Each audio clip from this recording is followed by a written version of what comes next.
who's a liar, who's a trap. Little fake practice, all your secrets are cash. Smile on my face, then put your secret on my back. If you ever see me, just pretend I'm like trash. I know a boy that's like you.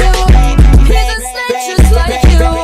Such a face just like you, but I can see the true transparency. You work your fat to die, but you got your fat to die. Just fat to die, pussy keep the fat to die. Fat to die, you work your fat to die. Fat to die. I don't fucking know if, I don't fucking know if, I just fucking know if it's a liar, it's a trap. Liar, it's a trap. Liar, it's a trap. Liar, little transparency. I don't fucking know. Welcome to Huddle Up Podcast. It's your boy Amir. It's your boy K3, man. It's been a minute, but we back. Hey, we back. We had some. You know, it's the holidays. We got some family things going on. I got kids, so yeah. Well, I got a kid. Yeah, a kid. I have a kid, so yeah. Me not yet, you know what I'm saying? Things happen.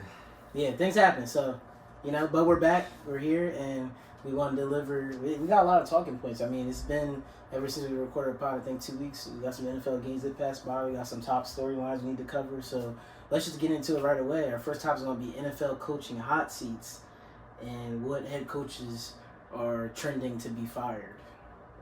We got Antonio Pierce for the Las Vegas Raiders. Yep. We got Kevin Stefanski for the Cleveland Browns. We got Doug Peterson for the Jacksonville Jaguars. Believe it or not, we got Brian Daboll for the New York Giants. So I think it's actually a good coach. And as soon as he gets fired, he's going to get picked up somewhere else. Just like that. Yeah. Eberflus is already gone. Dennis Allen's already gone from the Saints. Dennis Allen's already gone. The Jets and fired their arm. It's a lot of movement going on around the NFL. It's gonna be like eight coaches. head coaching jobs in the NFL. And then we got guys that's offensive coordinators and D coordinators like Ben Johnson. That's a OC for the Lions. Bobby Slowick, OC for the Houston Texans. Those guys are going to fill in these roles. I can't wait to see a Ben Johnson offense with a Caleb Williams team. Who would have thought? Who would want to see that? Ben Johnson with Caleb Williams or Dougie P with the Cleveland Browns or Kevin Stefanski with the Jacksonville Jaguars. I mean, hey, it's a lot of things they could do over there.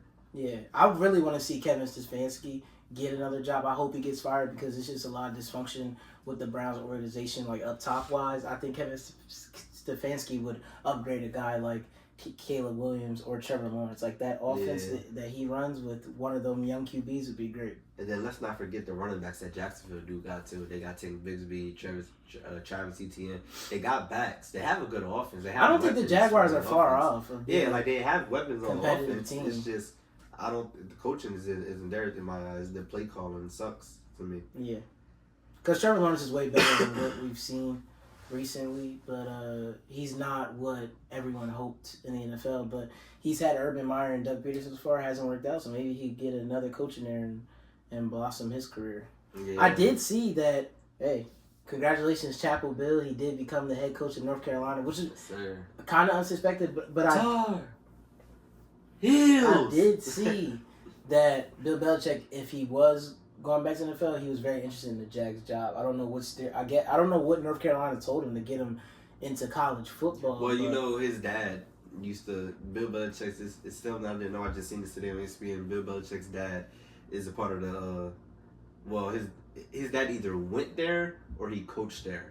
So when he finally signed the contract to be in UNC, he held up a UNC sweatshirt, like being proud to be like the UNC head coach. Yeah. So I feel like it was more of an emotional decision for Bill Belichick to go. And in the NFL, you want to make sure every head coaching job is right. In any opening you see, it just doesn't scream Bill Belichick. I think the Cowboys would be a good spot for Bill, but I don't think they're going to fire McCarthy. I really don't. Yeah. So he's on the hot seat, but they won't fire him. Yeah, I don't. Because Jerry's a control freak. Yeah. And Jerry can control him.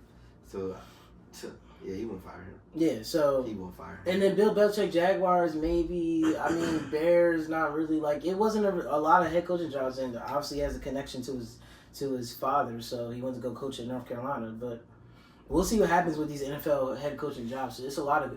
Who would be? Give me your top 3 best places to coach. You think? Top 3 best places to coach. I think Jacksonville. And there's no order. I think Jacksonville. I think the Bears. So we got Jacksonville, we got the Bears, and Probably believe it or not, the Browns. I would go Browns. The Browns they're not a bad football team. Yeah, they have a lot of talent. They have talent. You got to find a way to use the talent. So those would be my top 3 teams. I would say same. I would say Bears for sure because you have Caleb, a young piece, young quarterback. No, actually, I would go Bears, Jacksonville, and I go Saints. I think the Saints have a better chance than the Browns do when it comes to winning ball games and winning divisions, making the playoffs. Yeah, because the NFC South is a little bit weaker. Yeah. The Saints is going to be an interesting job because their cap space is a whole nother thing they got to deal with. But also, what do they do at the quarterback position? I mean, you have Jake Hayner and Spencer Rattler there. I'm sure they're not the future. Mm-hmm. Derek Carr gets hurt every year now. They need a quarterback, so we'll see what they do in the draft. Well, or maybe they'll sign a guy like Sam Darnold. Yeah, so I think personally the Saints will go after a guy like Sam Darnold. If the Vikings let go of him, they'll get Sam Darnold. And that keeps your offense well in rhythm while you deal with the money issue that you have. And then after you deal with the money issue, then you go draft your QB1. Sam Darnold can hold it down for a couple of years, and by that time, Chris Olave is a vet on the team, so he's going to have a young receiver that he can. Rashid Shaheed. Yeah, those guys would be vets around that time, so they'll have points, and then they got a young D lineman too. People forgetting that Saints team can definitely be good. They traded away Marshall Lattimore. It's starting to clean house now.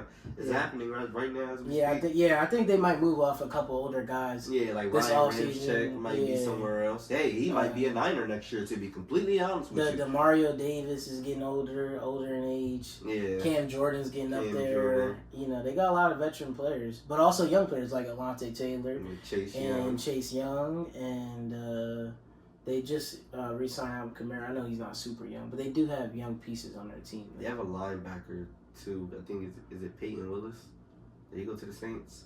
I don't know. They drafted a linebacker. I know they have Kool-Aid McKinstry. Yeah, they do have Kool-Aid. Yeah, so you know. If you don't know who Kool-Aid is, he's a cornerback who played at Bama last year. He's a rookie this year. Yeah, I like Kool-Aid.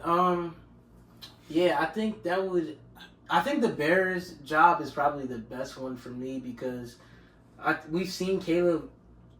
He's an amazing talent, but he needs some hardcore coaching as far as like just learning to stay in the pocket. You can't make incredible plays on every single play like your Mahomes, and I think he learned that the hard way. And I think a Kevin Stefanski and Caleb Williams would be like a perfect parent if that could happen, or a Ben Johnson or even a Bobby Slow. Caleb just needs the offensive coach. Like Eberflus wasn't going to work because he's defense head coach.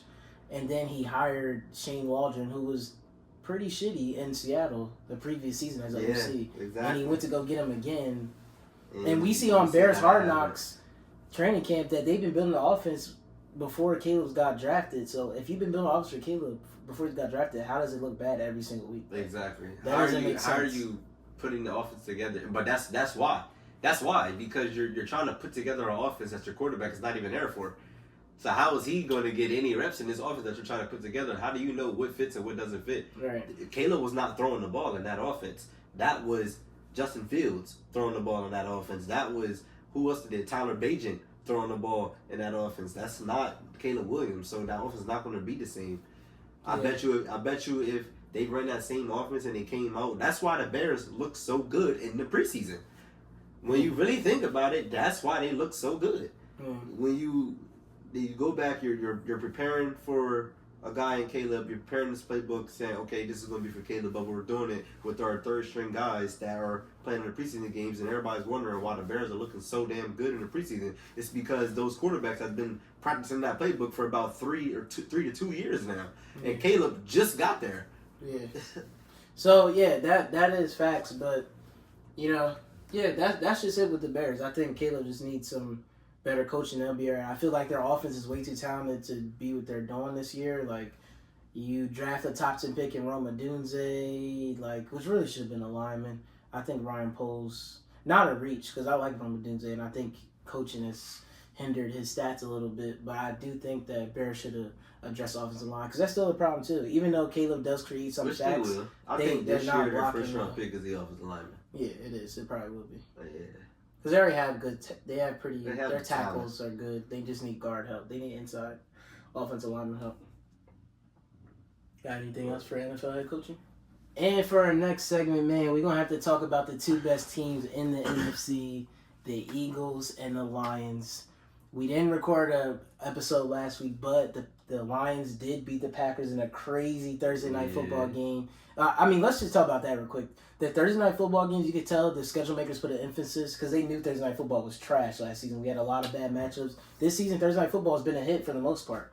We have a lot of good matchups on Thursday night. Yeah, hey, my Niners play tonight, so we gotta hurry up and get this a little over with. I ain't gonna lie, but yeah, Jordan Love, he came out, didn't play good against the Lions, which he didn't do earlier in the season when they played each other. The Lions came out, balled out, the defense balled out. It's nothing more much to say, but the Lions, they own the Packers this year. Yeah.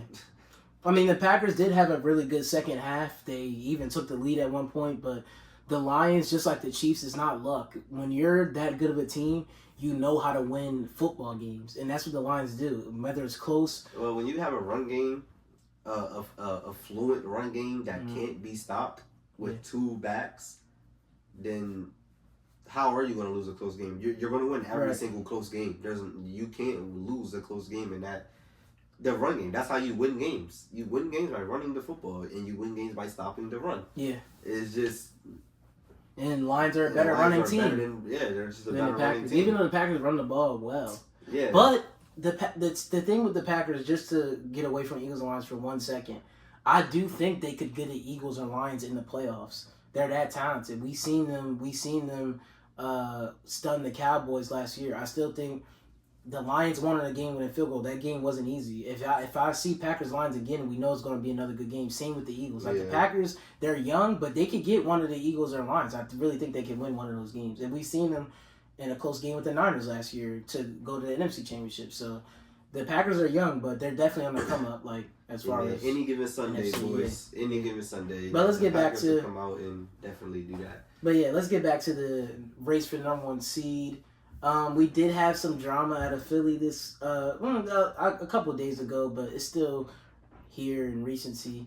So, A.J. Brown was complaining about the passing game because Hurts, I don't even think he has a game over 140 passing yards the last 3 or 4 games.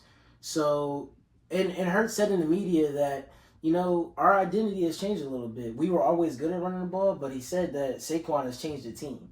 So, and he's right. Saquon did change the dynamic and we're running the ball a little bit more.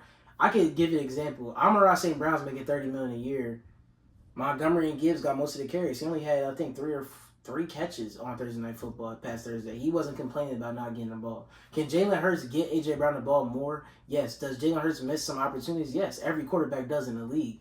But it doesn't give A.J. Brown the right to cry and complain and mess up the vibe of the locker room when we're on a 9-game win streak. He's at his locker room pouting we're on a 9-game losing streak. I just don't like that you're supposed to be one of the team leaders and you're a captain. So that's my take on it. My rebuttal to that is that when you're the man on a team and you're winning games because I'm here, and I'm gonna help here, and wherever you go you're gonna be the man, you want the fucking ball in your hand.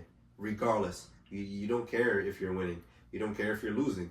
You don't care if it's tied. You want the ball in your hand. That's just how those type of guys are. We have a lot of divas like that in the league. It's A.J. Brown. We have one of them. That's Deebo Samuel. We have actually 2 of them. Deebo Samuel and Brandon Ayuk. But you know what? What I did like that he mentioned, there's other guys in the league like Amon-Ra St. Brown who doesn't complain about not getting the ball when they see the run games working and winning games. We have a tight end named George Kittle, never complains about getting the ball, and he's run blocking a lot of times. He never complains, goes to the media and say, well, I'm not getting the ball, so this is why this is not happening, and this is why this is not happening. That's not what you should be doing. I don't respect A.J. Brown for going out there and putting that out there, and I do not respect Brandon Graham, especially as a veteran on the team. Mm-hmm. You're a vet. I've played football before, bro. When you get to that seniority part and a level, there's things that you know that you don't tolerate on the team. That is one of them. You are one of those guys that should never have done that.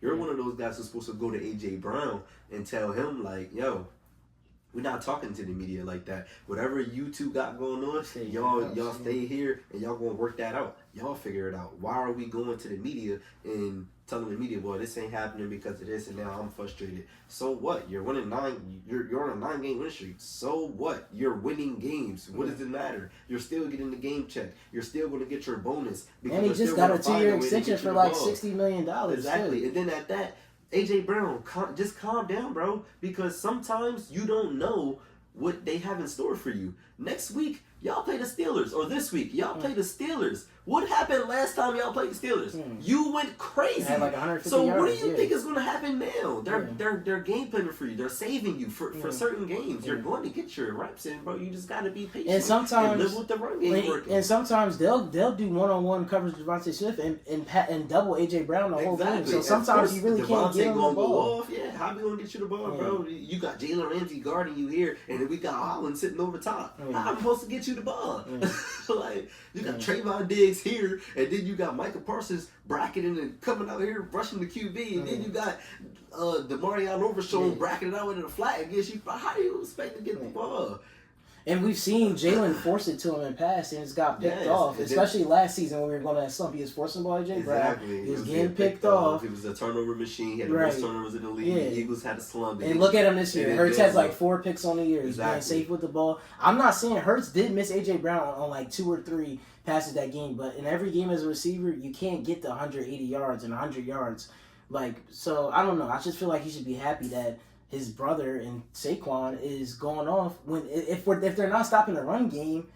Like why? Are you I don't know. Like don't stop running the ball. I feel as though like you're winning games, bro. It shouldn't matter. You're winning games. Yeah. You're going to the playoffs. Your body is healthy, ready for the playoffs. That's when you're going to make your impact. We all know your name. We know who you are. We know the plays you can make. Right. We all know this already. Despite that, he's still on line for a 1,000-yard season. He's close. I think it's like 863 yards. Yeah, so and you're 6 touchdowns. Calm down. Yeah. So, but let's get to the number 1 seed part of it. Eagles play the Steelers this weekend. Lions play the. Who do the Lions I think the Lions have a bye week. They might have it. I feel like the Lions haven't had a bye week yet. I think this is the last week of bye weeks. He's gonna check that real quick. But the Eagles do have the Steelers, Commanders, Giants, and they finish with the Cowboys. So that's the Eagles' 4 remaining games. They need the Lions to lose. If the Lions went out, they get the number 1 seed. So Lions play the Bills. We got Lions, we got Bills. Yeah, that's what I thought. And Detroit at Ford Field at 4:25, America's game of the week. Bro. And that's going to shift us in to who's going to come out in the AFC. Yeah. And Eagles also play at 4:25. We play the Steelers, so both games will be on at 4:25, which is fine. You know, I'm Red Zone shawty, so I'll be on Red Zone and watching the Eagles on my computer or something. But can you tell me the Lions' next 3 games after that? Do you mind? Because I know Eagles finished with Steelers, Commanders, Giants, Cowboys. That's our last 4. Lions' last 4 is Bills.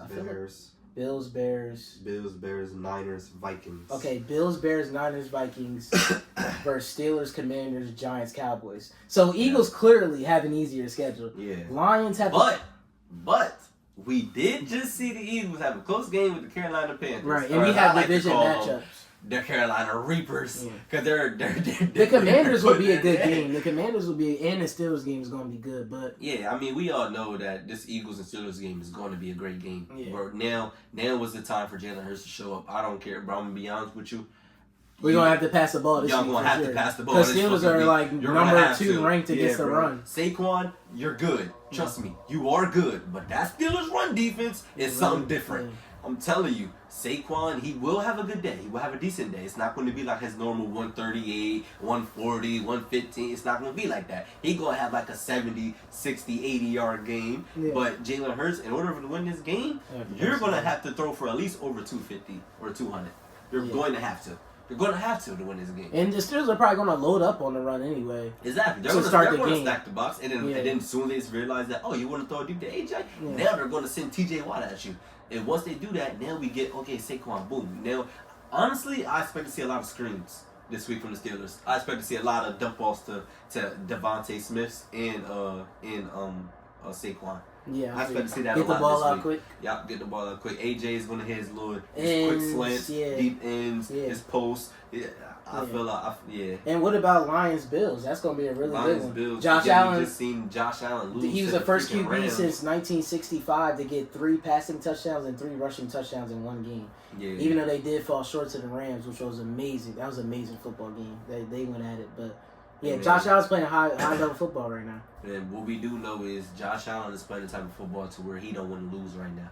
Yeah. We're seeing this man really go out there and put a cape on. Josh Allen is really he don't want to lose. He is fed up, and you can tell that he's out there just, man, look, if it ain't there, I'm going to do it my damn self. Yeah. And that's what you got to do. That's what you got to do. He really, Josh Allen really reminds me of some serious stuff of Cam Newton. Like, he's a modern day Cam Newton. He is. He's a white Cam Newton. Yeah. He is. He's a white. And I'm not gonna lie, he has a better arm than Cam Newton. Yeah, and who don't talk. He don't talk a lot of smack. Yeah. Josh Bodie, he do flop a lot, but he don't talk a lot of smack. Josh Allen is a really good player. I've liked this guy since he was at Wyoming. I knew he was going to be good, and even though his first year in the NFL, he was terrible. Everybody said he was trash, this and that. You gotta just give guys like him. You gotta give guys like him a chance, man. And look at him now; he's one of the best quarterbacks in the NFL. And he reminds me of Cam so much. It's like I've never seen a quarterback like Josh Allen, Cam Newton. You're like. The other team really doesn't want to tackle, bro. Like he, Josh Allen is a big body, bro. Like he's like a tight end. Like bro, he's just like stocky. He's like 6'5", 6'4". Like he really be running people over. Like that play he had against y'all with in the snow, like the pitch back, that jump was wild. Like, I never seen that before. So.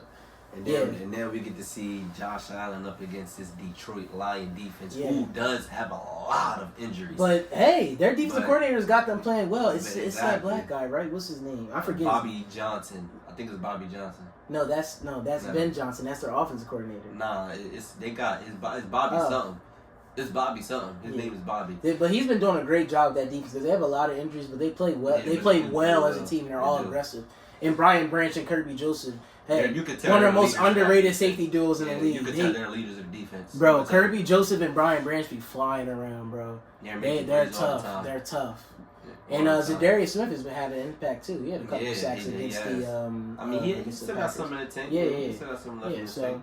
Hey, and Lions. Lions need to win this game. Yeah, they do. Because if they don't, and the Eagles win, the Eagles are number 1 seed. But then again, we talk about the Lions next couple games. After Bills, they have Bears, which is the division game. Then after that game, we know it's going to be close. They have the Niners, who are a team, who's going to be fine. They're still in the playoff position to try to make it. This is a team that is fighting for their lives right now to make the playoffs, to win the division. If you think we're not going to pull out all the stops and we're getting healthy, yes, we might not have CMC for the rest of the year. That's okay. All of our running backs are gone the rest of the year. Dre Greenlaw's coming back. Hufanga's finally back.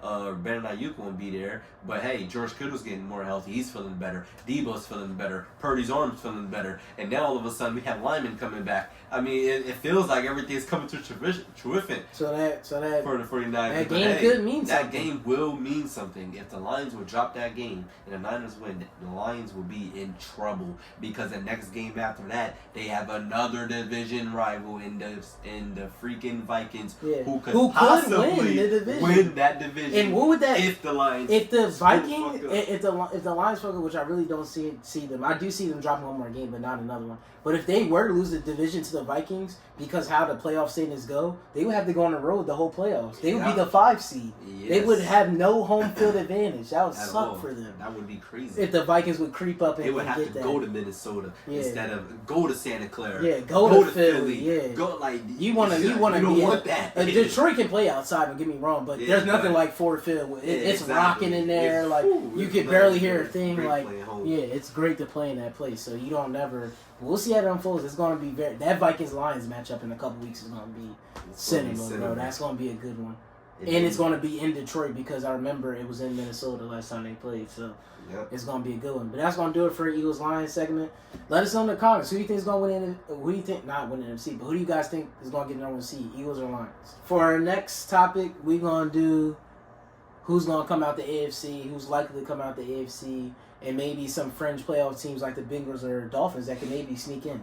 So what do you think? I mean, I think me personally, we got Bills, we got Steelers, we got Ravens, we got Chiefs, we got Texans. Like those are 5 teams off the bat And Texans pretty much locked up the division. Yeah, for sure. They're pretty good. But nobody's catching them. Everybody, the Chiefs, man, I don't know how they keep doing it, but they do. They get lucky every single week.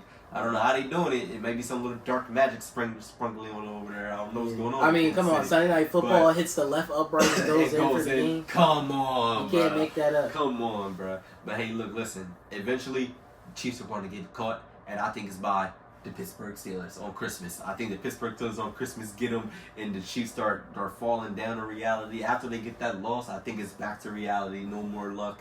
And I'm hoping that the Bills can sneak in, get that one seed. Yeah, I want to see it ran through Buffalo. Yeah, I'm not gonna lie. The only tough thing about the Bills, they already have 3 losses. Chiefs have 1, and we have 4 games left. So like, Chiefs have to lose 2 more times. Yeah, and because Bills have the head-to-head. So if they both end with 3 losses, Bills get number 1 seed. Exactly. So they just need the Chiefs to lose twice. And the Chiefs, and we don't know when the Chiefs can lose because they've been in close games almost every game. They play the Browns this weekend. I promise you that game's gonna be close. Yeah, that game's gonna. I think it's in Kansas City, but you know the Browns play hard. We've seen them play hard on Monday Night Football against the Broncos.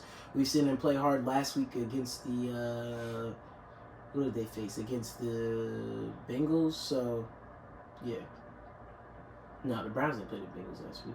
Last game they played was Monday Night Football against the Broncos. But yeah, you know, we'll see how the AFC finishes up. How do you feel about the Ravens? They're coming off a bye. Their last game was the are you looking at Chiefs schedule? The Chiefs, man. What's their schedule? They got Browns in Cleveland. They have to go to the Dog Pound. Oh, they have to go to play Cleveland. That's going to be a good one, believe it or not. And then they come back home, and guess what they're welcoming? Come on, C.J. Stroud and the Houston Texans. Come on down to Kansas City, Missouri on a cold Kansas City night. They're in no, not night. It's going to be a Saturday game at 1:00 because, you know, this is a couple days before Christmas. This is when they do them Saturday games. They fluctuate in. And then, you know, that's when we got Christmas Day on Wednesday, 1:00 on Netflix. Kansas City Chiefs are traveling to Pittsburgh. So they go to Pittsburgh Steelers. And then, after that, the Kansas City Chiefs are traveling to Denver. Oh, yeah. Take on the Denver Broncos. A good Broncos team. Who almost beat them. They only won off of a blocked field goal. Yeah. So, possibly the Chiefs you can see Chiefs losing all 4 twice of these games. But with the Bills, the hard thing is they can't lose Sunday either because that would take them to 4 losses. Now you need Chiefs to lose 3 out of 4. Exactly. So Bills kind of have to win Sunday to keep their number 1 seed. Bills still have to win out in my eyes. You have to win out. You have to worry about no one else. Can you check the AFC North? Is there any hope for Baltimore to win the division over the Steelers? I think it is. It still is because they still have to play each other. Yeah, they still have to play each other one more time. Yeah, one more time, and it's 4 games left. And Steelers have 2 losses. Baltimore has 4. Yep. So, then listen, the AFC right now the playoff matchups in the AFC are cool, but a lot of shit can change. A lot, just in the matter of. Here's my question to you: Bengals 5-7, Dolphins 5-7. Do any of them have a chance? Bengals 5-7, Dolphins have a chance. They gotta probably win out though. I think the Dolphins have a chance. They have to win out. Bengals, Dolphins are not. The Dolphins are 6-7. 6-7, yeah. Dolphins are 6-7. They do have a chance. They are not eliminated from the playoffs just yet. They're not. Who's the 7th seed in the playoffs? The 7th seed in the playoffs right now for the AFC. Yeah. Is the Denver Broncos. And they are 8-5. And then that number 8 we have the Colts 6-7. I forgot Miami 6-7. Right. Bengals are 5-8. So Broncos are fighting for they're in the playoffs, but they have to win these next couple games too to fight off Colts and Dolphins to get that 7th seed. The Chiefs, we already know the Chiefs are already clinched. We know the Bills are already clinched. The Steelers have not clinched the division. Texans have not clinched the division. Which is crazy. The Texans can still lose it, but they can because they're the only. Colts could, could get them. Yeah. But hey, man, we got the Ravens that's sitting at 8-5. Steelers sitting at 10-3. I don't see the Ravens win that division unless it's still. But then again, if the Steelers lose this weekend, they have 4 losses now. So exactly. I mean, and Ravens then could at that, get Steelers still does have to play the Chiefs. Yeah, and the Chiefs. And the Chiefs. Yeah. And the Ravens. Yeah, so I'll tell you, but that Steelers schedule gets gritty at the end. It does. It gets real gritty at the end. They gotta play Mahomes. And guess who the Ravens play this week? or they travel to New York, take on the New York Giants. Yeah. And we already know what that's about to be, a massacre in New York. It should be, yeah. I mean, everybody's been whooping the Giants. Yeah, so. and then they come back home to play the Steelers. So that's in Baltimore.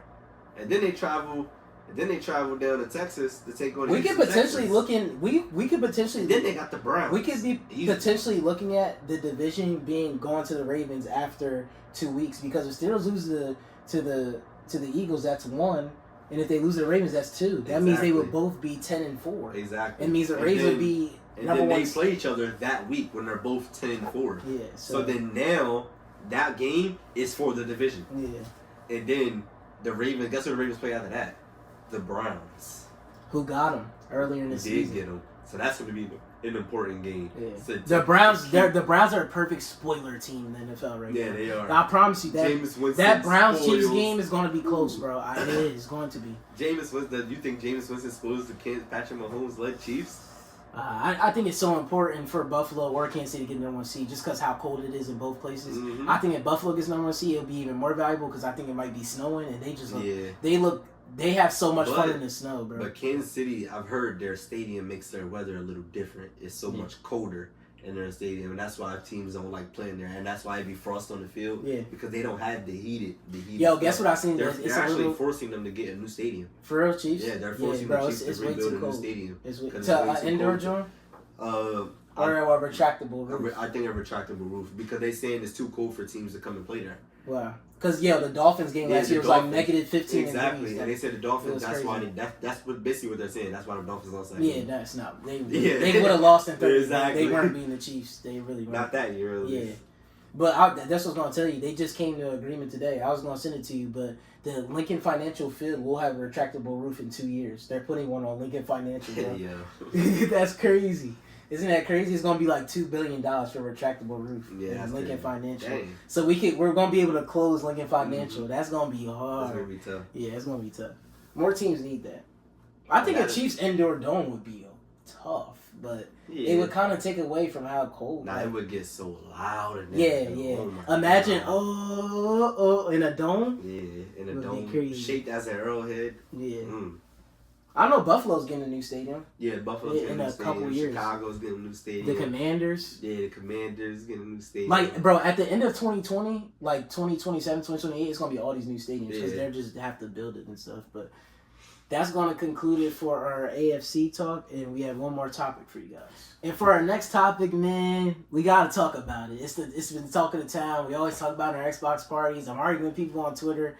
Is it Genty? Is it Travis? Is it Genty? Is it Travis? Who's gonna win? Where's the keyboard? Yeah, it's like nah. Who's gonna win the Heisman? Ashton Genty or Travis Hunter? It has to be Genty, right? Like it has to be Ashton Genty. I want it to be Hunter, but it's gotta be Genty. It has to be Genty. It has to be. What? 2,600 yards, 28 touchdowns. Come on, bro. And you know what? I'm seeing a lot of people on Twitter just like not giving no respect to Ashton Genty. Yeah, which I not giving him no respect at all. They're even fluctuating with his numbers. I've seen false numbers out there talking about, well, he's not even close to breaking Barry Sanders' record. But when you go on ESPN, he's 200 yards short of breaking Barry Sanders' record. He can get that in one game, especially the way he's been balling. And then this game is a playoff game. Right. It's a bowl game. He's going to play the entirety of that game. Yeah. It's not going to be the number one argument I hate is the conference. Look where Boise State plays. He played Oregon and had 292 rushing yards. Yeah, that's unheard of. I don't care. That's a Big Ten school. What are we talking about? So look, here's my thing on the conference, and I want everybody to hear They even say it for Travis Hunter too. Yeah, exactly. He plays in the Big 12. But look, I'm about to get everybody with this when they talk conference talk. Yeah. So everybody wants to talk conference talk, right? We just had a conference realignment this year, right? Yeah. Okay, so we had a conference realignment this year. If you go back to last week, look at every single conference championship game. Every single game had a new team in that conference. Yeah, that's true. Representing that conference. That's true. So what that tells me is conferences don't mean a damn thing. Right. Because you had new teams coming there and win anybody in their first year. Exactly. Oregon's first year in the Big Ten. We had Iowa State and Arizona State first years in their Big 12, and they both play each other in their conference championship. Right. Look at The ACC. I mean, yes, the ACC, where Clemson is at, my squad. We played SMU. That was their first year in the conference championship. You go to the SEC. Texas, that was their first year in the SEC. We go to the Big Ten. Oregon, Penn State, their first years in the the conference talk is dead to me. That's telling me that Boise State can go to the fucking Big Ten and go make some plays. He can do the same thing there. And everybody's like, what if Travis Hunter is in the SEC? He's not in the SEC, so I don't even know what he would be like. That's not his fault. He's in the Big 12. Even if he did go to the SEC. Can you show me that you love me? Please stop telling all my business. I'm not Santa Claus, but my Draco might pop out in your chest. On Xbox was, I was saying, so you're saying Travis Hunter is because of the talent. The SEC talent is not the NFL, but it's the closest thing. So you're saying Travis Hunter not going to be that good in the NFL because if he's not that good in the SEC, then you're saying he's not that good of a player to me. Exactly. If you're saying he can't play in the SEC, then you're saying he's not going to be able to play in the NFL. Right. Because the SEC is NFL football. Right. Whether people like it or not. If you can't hang in the SEC, those are most of the players that go to the league. Is in the SEC. Look at 1 year, Bama had freaking 14 players selected in the first round of the NFL. And I don't want to hear that because Florida State was on Travis Hunter's nuts to recruit him. Exactly, man. Like, come on, bro. And they play in the ACC, which is another good conference. So if he played with Florida State, would it be, he's playing Clemson. But Clemson was just a national championship team just a few years ago. Yeah, so I ain't trying to hear none of that conference. So both are great players, and they both had amazing seasons. The only Travis argument he was on the pivot that he does have is that he plays both sides. This is impressive. Yes, We've never seen that before. It is. So that if he do win, he's playing double the snaps. That should be the reason why. Yeah, that should be the reason. That should be the reason. I mean, the internet's still going to go in an uproar if Travis wins, just because they're going to call it. They're going to call it a person. They're going to call it a popularity award. Yeah, bro. They're going to say, it's because it's Dion. That's what the media is going to say. They're going to say it's because Coach Prime this, Coach Prime that, Shador did this, and he played both sides and did this. Yeah. But you look at his numbers and you look at his stats. Yes, he does have good stats, but none of his stats are ranked in the top 5 of any category whatsoever besides catches, and he's 6th in catches. So that's top 10. That's not even top 5. That is his best category stat when you look at stats. When you look at Genty's stats, I don't care who he played. When you look at his stats, he only played 18 quarters of football this year. He's missed at least 2 quarters or one in every single game he's played, and he's still only 200 yards short, and he's still top 5, if not number 1 in almost every single running back category, and you don't give that man the Heisman. He's obviously the best player in college football. Yeah, he is. Yeah, Travis Hunter might not even be the best player on his team, because I think Shador is the best player on Colorado, to be completely honest with you. Because it's Shador. He's the quarterback. He's QB1. You feel me? Yeah. I was making sure it was recorded. Yeah, but he's QB1. Travis Hunter, yes, you're a star-studded athlete. I'm not taking that away from you. But Genty is more deserving. He's more deserving. He's more deserving. Yeah, I think Genty wins it, but I mean, I wouldn't mind if Travis wins it, but I just think the reaction Genty of everyone. Yeah, I just think there's gonna be action Genty, but we'll see. And for our last topic, we're not gonna go over college football playoff for now, just because the games aren't for another 2 weeks. So that's gonna do it for the whole podcast. It's your boy Mir. It's your boy K3 Ross, man. We out.